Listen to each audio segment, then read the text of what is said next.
নিরাপত্তা আগে পরে কাজ এই স্লোগানকে সামনে রেখে বিভিন্ন শ্রমিক সংগঠনের উদ্যোগে সাতক্ষীরায় পহেলা মে আন্তর্জাতিক মে দিবস পালিত হয়েছে। বিস্তারিত দেখুন সাতক্ষীরা প্রতিনিধি শরীফুল ইসলামের প্রতিবেদনে।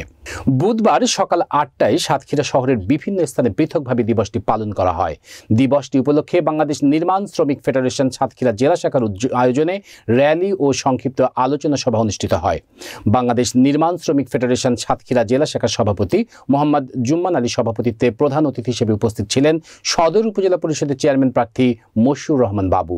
এই সময় উপস্থিত ছিলেন বাংলাদেশ নির্মাণ শ্রমিক ফেডারেশন কেন্দ্রীয় কমিটির সাংগঠনিক সম্পাদক মোহাম্মদ ফারুকুজ্জামান ফারুক, বাংলাদেশ নির্মাণ শ্রমিক ফেডারেশন সাতক্ষীরা জেলা শাখার সাধারণ সম্পাদক জামাল আহমেদ বাদল, সাংগঠনিক সম্পাদক মফিজুল ইসলাম, বাংলাদেশ নির্মাণ শ্রমিক ফেডারেশন সাতক্ষীরা সদর উপজেলা শাখার সভাপতি মোহাম্মদ হযরত আলী সর্দার, সাধারণ সম্পাদক মোহাম্মদ দিদারুল ইসলাম, রংপালি শ্রমিক ইউনিয়নের সাংগঠনিক সম্পাদক রেজাউল হক, বাংলাদেশ নির্মাণ শ্রমিক ফেডারেশন সাতক্ষীরা জেলার দপ্তর সম্পাদক মোহাম্মদ মহিউদ্দিন, অর্থ সম্পাদক ইকবাল গাজী, পৌর কমিটির সভাপতি শরীফুল ইসলাম, সাধারণ সম্পাদক গাজী মনিরুজ্জামান মনি সহ আরও অনেকে।